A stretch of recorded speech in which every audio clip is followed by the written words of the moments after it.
Assalamu alaikum wa rahmatullahi wa barakatuh. Rabbi shrah li sadri wa yassir li amri wahlul uqdatam min lisani yafqahu qawli. Rabbi yassir wa la tuassir wa tammim bil khair. In today's video, we will continue our new topic of electric machines, which is the about DC machinery fundamentals. So to understand the DC machine, simply first we look at this simple loop of wire rotating about a fixed axis.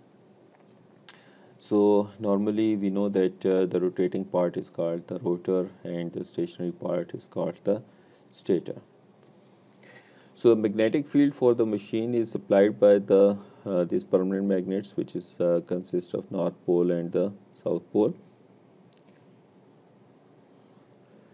So we have made the construction such that the air gap is uniform. Air gap between rotor and stator is uniform, and as we know that the air has the much higher reluctance than the core, and the rotor has the ferromagnetic material core. So through when the magnetic field will pass through the air, it will follow the shortest path, so that will fall perpendicular to the this rotor everywhere. So it will be uniform magnetic field everywhere. So to understand how the voltage is induced in the rotor, let's look at this simple loop. So we have just named them as A, B, B, C and C, D. And if we look this diagram, if we look at this machine from here, from this side, or we can say the front view of this machine, so we can see that the sides AB and CD are perpendicular to the plane of this page, while CB and AD are parallel to the plane. So we know that we have seen that the induced voltage in the wire in any segment is V cross B dot L. So this is a cross product and this is the dot product with the length of the wire. So the wire, the portion of the wire is AB and CD. They are perpendicular to the plane, and their magnetic field V cross B will be in the direction of the length of the wire. Sorry, and their direction will be V cross B. The direction will be in the length of the wire. So the V cross B dot L will be means VBL cos theta. So VBL cos theta, theta will be 0 or 180 degree, so that will be 1. So then the wires be A, B and CD, the voltage will be VBL. So the total voltage will be in between means across the wires A, B and CD will be 2 times of VBL. While the voltages or induced voltage in CD and AB will be 0, because the V cross B will be there, but the direction of V cross B dot L will be perpendicular to this wire. So that will be VBL cos theta, and theta will be 90 here. So cos 90 is 0. So that will be a 0 voltage induced in these two segments. So the voltage will be induced only in segments AB and CD, and because of the positions of CB and AD, there will be no induced voltage in these two segments. So the total voltage induced into this loop will be 2 VBL. So what will be the shape of this voltage?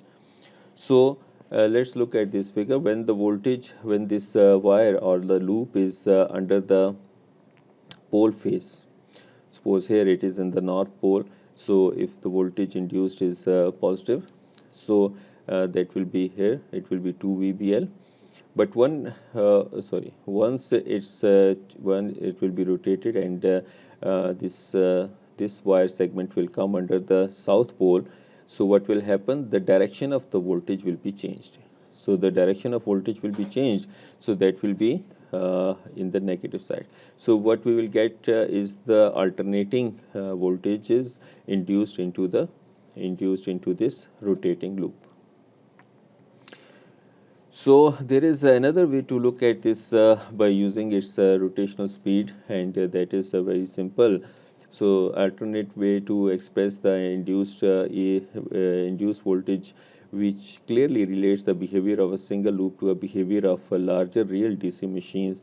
So here we can see that the tangential velocity here, VA, B, and VCD, the tangential velocity of the edges of the loop, that will be equal to VR omega m. R is the radius of this loop from center of axis of rotation to this point, and omega m is the rotational speed of this rotor. So area of the cylinder of the rotor is 2 pi RL. So ignoring a small gap beyond pole, so what will happen? We can say that phi is equal to APB. So putting these values R omega into this equation here, 2 VBL. So if we put here R omega m, and by using this relation 2 pi RL, so we can use phi is equal to APB. So combining all these relations, what we will get, the EDC will be 2 over pi phi omega m under the pole faces, and beyond the pole edges it will be 0. So in general, the voltage in any real machine will depend on same three factors: the flux in the machine, the speed of rotation omega m, and the constant representing the construction of the machine. So constant is here 2 pi RL, which is somehow we have considered few the parameters of the machines here. So now what actually we require from a DC machine is the DC voltage at the output. Means if it is a generator, or even if it is a motor, we will supply a DC to this motor. So what we can do is to make this voltage here, because it's alternating and we want to make it a direct voltage. So what we can do is we can use a technique called the commutation. So commutation are these two segments which we have introduced here.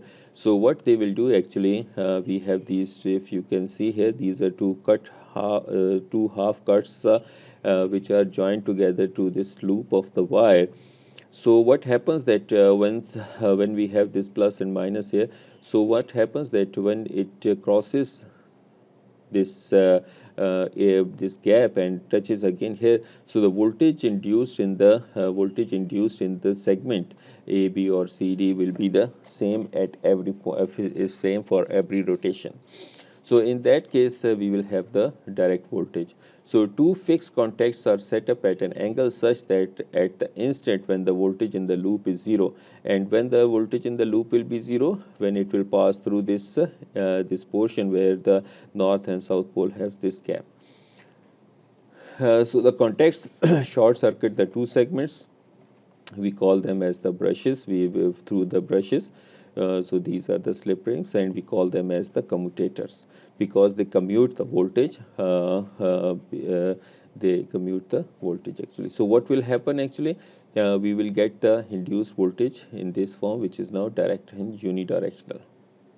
So thus every time the voltage of the loop switches direction, the contacts also switches connections, and the output of the contacts is always built up in the same way. This connection switching process is known as commutation. So the rotating semicircular segments are called commutator segments, and the fixed contacts are called brushes. So how we can find the torque in this motor? So let's DC machine actually. So let's look at this configuration. So here what we have actually done is we have supplied some voltage VB through a resistor, which is a current limiting resistor, and this is a switch, and we have the same loop with the commutator and the brushes together connected with it. So what happens when we switch on this? So it will start rotating, obviously. And what are the factors that produce the torque in it to rotate this rotator? Let's look at them. So this is how it looks like. So we have these brushes, carbon brushes normally, and these are the commutators. And this is how it will slip. We can use these slip rings also, or we can use multiple commutators if we have more than one poles.